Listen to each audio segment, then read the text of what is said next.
नमस्कार, मैं पीहू सिंह। आप देख रहे हैं रास्ता अंधेड़कर न्यूज। भारतीय किसान यूनियन लोक शक्ति के कार्यकर्ताओं ने मनाया महाराजा सूरजमल का बलिदान दिवस। गौरतलब है कि भारतीय किसान यूनियन के कार्यकर्ताओं ने महाराजा सूरजमल का 261वां बलिदान दिवस मनाया।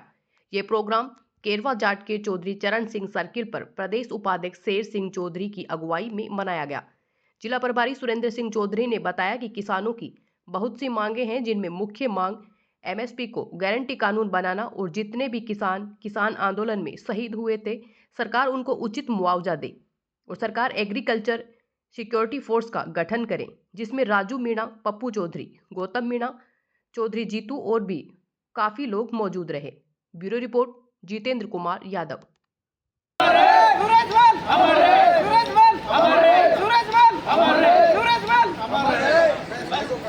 मैं